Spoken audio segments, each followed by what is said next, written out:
The stunning, the brave, and the ugly.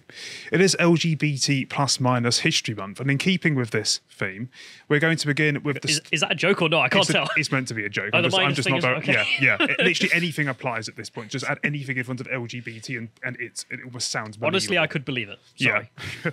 Well, in keeping with this theme, we're going to begin with the stunning and brave unveiling of our first transgender Member of Parliament. It is the Conservative member for Bridgend, Jamie Wallace, who came out through an official statement that he personally released a couple of days ago. It reads as follows. So he begins speaking about the recent Tory party dinner. Yesterday, the parliamentary party had a photo in the chamber and then we went for dinner together. It was nice, especially for those of us in the 2019 intake of MPs who haven't done anything like that before. It was lovely to speak to colleagues away from Parliament and I appreciated the occasion for a number of reasons. I've had a lot of support from the whips since I was elected. Not for the reasons you might think, but there's a lot that goes on in MPs' lives and the whips play an important well-being role.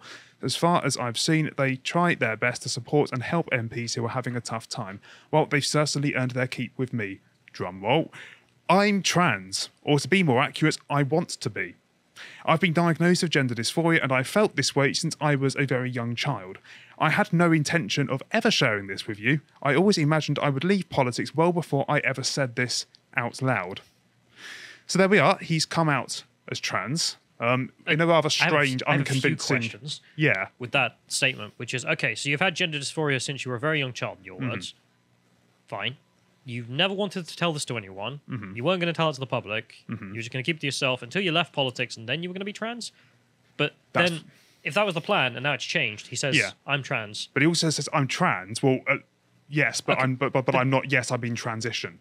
But that's the weird thing. Where he's like, I'm trans. I've always wanted to be trans. But also, not right now, I'm not actually. Yeah. Because I want to be. That means, okay, I'm not now, even though I've told you I am and I want to be. But I'm going to be. Yeah. I don't even know what to do in this situation. He's trans. He's trans.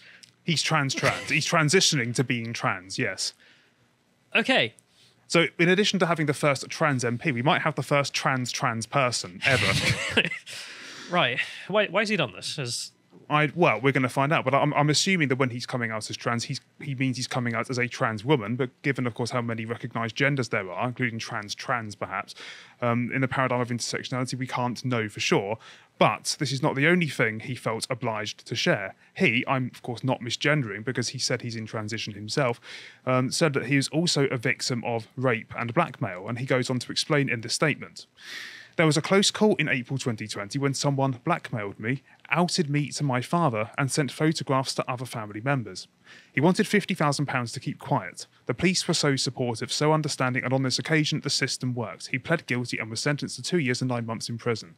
For a while, it seemed as though I'd be able to get on with things and move on. Being an MP and hiding something like this was always going to be tough, but I arrogantly assumed I was up for it. Well, I'm not. A few months back in September, I hooked up with someone who I met online, and when I chose to say no on the basis that he wouldn't wear a condom, he chose to rape me. I have not been myself since this incident, and I don't think I will ever recover. It is not something you ever forget, and it is not something you ever move on from. So I gather from this that he was involved in an exchange of explicit material, as happens in the modern world today. I've got no idea why people do this. But presumably he was... wearing ladies' clothes or something like that. Something like that, yeah, and was blackmailed. And then the individual he sent it to decided to blackmail him with it. Yeah, he was blackmailed for it, and of course that's horrible. Yeah, that is awful, and of course the fact that it's obviously very distressing, but to tell the truth, it's beyond me why people take risks like that. And the part after, however, is of course more serious than that. Irrespective of gender, being raped is a truly horrible thing to have to go through. So he's saying he hooked up with someone. So presumably he texted someone, you want to meet up, they went for drinks, blah, blah, blah, back to the hotel room. Guy refuses to wear the condom. I'm speculating here, these are the circumstances. And then the guy raped him because he asked him to use a condom. Yeah, that's very much, that's how it sounds, yeah. It's insane. It's in like, what the hell's wrong with people? It is. There's nothing else to say other than that's just awful. Yeah. But, however, there is a big but here, which needs to be addressed. But before we get to this but, I'd like to give an honourable mention to his wife, upon him, of course, coming out as trans, given that upon the announcement, she's got to come to terms with the reality that she's been a lesbian all along. Well, no. Yeah, and Presumably they're going to get a divorce. yeah, it's going to go to divorce, and that's of course about mentioning his 2-year-old daughter, who now has to live up to the fact that she's, or at least if we're going to hammer home at the reification of how we understand gender and sex, is going to be how we understand it. Ultimately, that's where we're heading anyway. Anyway, as you can probably imagine, some of the responses are what you would expect if we move on to the Daily Mirror article. So the Minister for Women and Equalities, Liz Truss, wrote, "Well done, Jamie Wallace, for speaking out and your brave statements. We stand with you." Tory Party Chairman Oliver Dowden said, "Proud of my colleague Jamie Wallace. As a Conservative family, we stand together and we will support you. I hope that your brave statements will help others." Tom Tugendhat said that's a very brave statement. Labour's Angela Eagle tweeted, "This is very brave. Look after yourself and take the time you need to recover." And Labour MP Chris Bryant wrote, "Dear Jamie, I wish you all the very best. Colleagues across the House will respect your openness, honesty and the journey you are on." I don't know what that next part is. And Benjamin Cohen, the chief executive of Pink News, added, "This is truly groundbreaking. The UK's first MP to share that they are trans." I dug out some Hang on, other I would have tweets. thought the Go more on. like brave thing here would have been, saying I'm a victim of rape in my mind. Yeah. I couldn't give less of a crap about Yeah, being well, trans. I yeah. don't think many people actually could. Well, yeah, absolutely. But clearly Benjamin Cohen didn't pay attention to that part of it. Yeah. Like the brave thing here is being like, yeah, I've been a victim of rape. The coming out and saying, don't. I also think I'm. There are lots of publicly Yeah. trans people. Yeah. Like this isn't new. Or It's not stunning and brave anymore. The brave part of this is the fact that he's admitted that he's been raped. yeah, I mean, this isn't coming out as homosexual in the 50s. No. Like this is all accepted in society. Yeah. Now. The saying you've been raped part is more. Yeah. But no one I imagine a struggle. No one faces a lynching for going home for announcing this anymore. If anything, it's in accordance to where the cathedral wants us to go to come out as trans, even if you're not, because you'll just get a round of applause for the sake of saying it. Strange responses then. It is strange, and I've dug up some more tweets here. The first of which is from Ian Dunt, who says, "What a remarkably brave thing to have written. I'm so sorry that he had to do so while the Prime Minister was making lame jokes about the issue at his speech last night." And he is referring to a gag about gender that Boris apparently made at that dinner party that that Jamie Wallace was speaking about. But if we move on to the next, from Adam Biancoff, who says, "The dignity of this brave statement from Conservative MP Jamie Wallace stands in stark contrast to the Prime Minister's chief gag at the same event last night." So that's pretty much the same point again. What was the joke?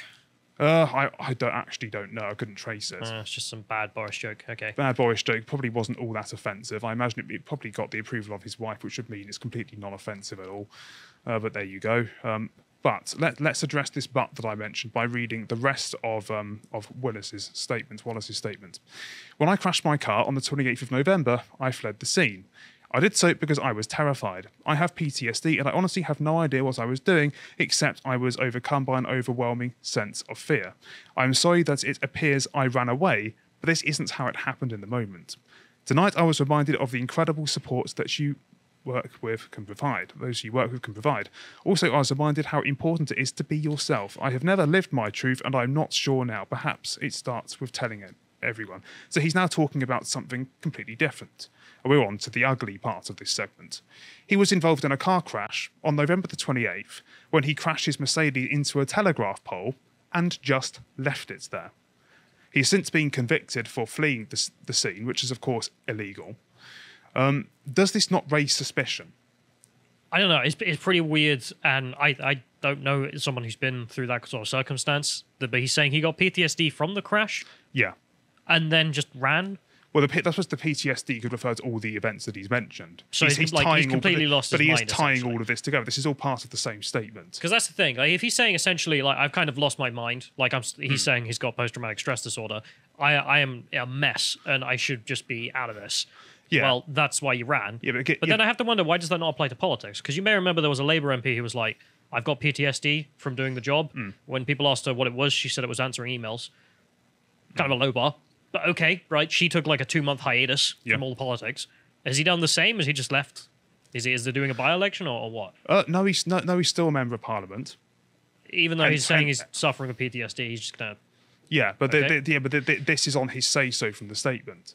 But the thing that's particularly striking is that he's tied in his coming out of trans with, of course, the prosecution, the accusation of the fact that he was raped, and of course the blackmailing into this pretext of why he left the car, and that's what rings alarm bells with me. I mean, why would, for a start, on the car issue, why would you flee the scene unless you were guilty of something? Surely, the first thing you would do is call the police or whatever and say, I've crashed the car. Yeah, I just had an accident. I mean, if But you're not going to be taken to the police station. if for you're that. sober and like I don't know, you reach down, you crash into a Yeah. telegraph wire, you're like, oh crap. So why would he have run away? Possibly drink driving, drug driving, hit and run, drive-by shooting. I mean, he's a member of he's a member of the gay Tory mafia potentially. So I don't think he's gunning down turfs. that's a bit hyperbolic. But anyway, we can only speculate. But he does have a record for being a bit of a sleaze, as Joanna Williams of Spite Online illustrates. And I'm going to read this out because she puts it actually very well. The reputation of Jamie Wallace, MP for Bridgend, has undergone quite the transformation. Just days ago, he was best known for being arrested and fined for crashing his car and fleeing the scene. Now he's being singled out for praise in Parliament by the Prime Minister. Why? Because he has announced he is transgender.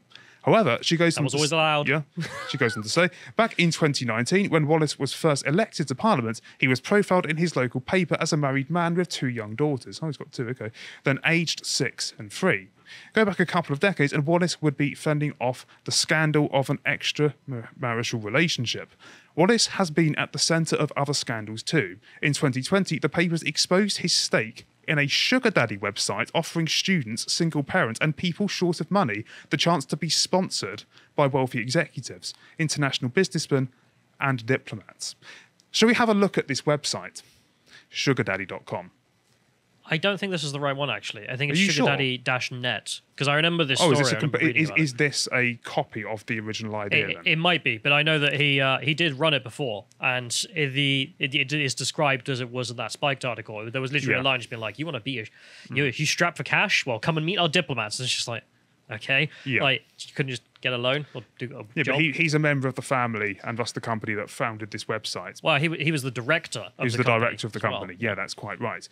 His appointment as director was terminated apparently on the 30th of January 2012, but he was reappointed on the 12th of December 2013, and he resigned from this position actually not that long ago, or a few years ago, I guess, was it the 20th of December 2019. And what's interesting is that his father, Darrell Hamilton Wallace, is the owner of a website called, there's no easy way of saying this, Quickie Divorce Limited. Okay. So they seem to have a bit of an empire of shall we say, bohemian activities. Yeah, I mean, one of the other aspects with the sugar daddy thing is because he was asked by BuzzFeed, were you the director? And he was like, no, I had nothing to do with it Despite whatsoever. the fact that you can find all of this out on Company's House quite easily. BuzzFeed did it's BuzzFeed, so they did the bare minimum journalistic, which is just look on Company's House. And that was enough to prove that, why did you lie? Yeah. Like, the weird thing to lie about. Why are you not just open about it? Yeah. So the point is, he has a history of not only engaging in alternative... highly conservative things Yes. is his history. But of not being entirely honest. And acting in bad faith at times as well. Not just him, but potentially his entire family, from how it sounds. With a track record like this, the begging question is, of course, could he be announcing himself, perhaps sharing this information with everyone? And I know this might sound egregious to the ears of some, but could he be doing this because there's increasing heat about why he escaped what could potentially be a crime scene, depending on what actually happened? I mean, maybe I can see the suspicion there. Yes. I mean, there are other examples where people have come out at a very convenient time so as to, I don't know, delineate a part of the story that they don't want to come out in the foreground. One of whom was, I believe, Richard Schofield, who came out when conveniently someone was giving a 17-year-old boy, I guess, was giving a testimony about a sexual relationship that he had with him. Of course, these are completely different people, but it's a bit weird, don't you think? I can see the argument for the suspicion here. I mean, it could also just very well be that he's completely sincere, but then I have to wonder, why are you saying that I'm trans, but I'm not going to do anything? Yeah. It's like, well, if you're trans, mate, just be trans. No one cares. Yes. Like, that's not stunning and brave. Yeah. That's, frankly, vanilla. And let's just be perfectly age. honest. As you pointed out very, very quickly, his statement doesn't make sense in a lot of ways. He's coming out as trans, but not identifying as trans yet, which almost suggests that he might change his mind about that later on, perhaps when it's more convenient. When he's finished his political career? When he's found not guilty? I don't know. Yeah. I mean, It's a weird statement. No, it's very, very strange. But what kind of what? It's the chat's like buckle up, buckaroo. But I'm not the only one to take this position, by the way. And the as a matter of the LGBT community, I suppose you could say on the TERF side and the intersectional side, haven't bought this either. So I found some tweets from those who made similar observations. This is Shay Woolahan. If we get the next one up here, John. Yes. So Shay says, so Jamie Wallace has declared he is trans and has no plans to transition. According to trans, this Why should means he have to transition? well, that's a fair point. But according to trans, this means he should have full access to women's changing rooms, toilets, and shelters. If he gets done for running away from the scene of a car crash, which prison do you think he'll go to? I imagine probably still a men's one, given his taste. No, he should go to a woman's one. That's how the argument should go. I don't know what Shay's position is on the TERFs versus the intersectionals. But look, all the intersectional logic here is perfectly fine because transitioning itself is a transphobic act. Yes, it is. You're saying I need to look like a woman biologically to be a woman because the authentically. concept of being transgender, it depends on reference to biological sex. Which is transphobic. Yes. So therefore transitioning is transphobic. Yeah. So therefore, no, he shouldn't have to do a damn thing. And also if he wants access to women's changing rooms or their prisons, intersectional logic says that's fine. Mr. Wallace can do literally nothing and still be trans. Yeah. Honestly, it will be quite something when we get to the point where the conservative argument on the trans question is upholding the integrity of what trans should mean. Oh dearie me! Anyway, let's move on to the next tweet, which basically makes the same point. So this is Sorrell. Jamie Wallace has blamed leaving the scene of a car crash on being trans. He has no intention of ceasing to use he/him and will not be presenting any differently. Should Wallace have the right to undress and shower in a communal changing room with teenage girls? Hell no, obviously. I think is the answer to that. I don't know. I'm liking the chaos, frankly. Like, look, if anyone can get out of any crime by just saying, "Didn't you know I'm trans?" And then the bartender goes, "Oh, sorry, do whatever you want all the time, I guess." The Family Guy joke. Yeah. Why not? Okay, yeah. I mean, if we're going to go down this route in which we are just going to believe insane things, why not this insane thing? Yeah. Full-on clown world. I'm ready for it. That is where we are going. But on the subject of clown world, most surprisingly of all is the next person who I have got up. This is Peter Tatchell standing opposed to Pink News. Would-be trans MP Jamie Wallace is no hero. Sacked as local councillor for not attending council meetings, director of 10+ companies that had 800 complaints, voted against climate change and crackdown on tax avoidance. Supports harsh laws on refugees. I mean, of course, these are all things that I would... Peter, that last thing there, you're making me like him. Yeah. But of course, you can see the Pink News line down there, which is trans MP Jamie Wallace's colourful history. Actually, no, that isn't a particularly complimentary article, is it? So this isn't Peter Tatchell supporting or going against the Pink News line. But nonetheless, he is basically claiming that he is using the movement as a means of glossing over some bad stuff that he has done. Or perhaps just being a bad actor in general. And even though he's not referring directly to the car crash here, I think it's a lot of people are clearly joining the dots.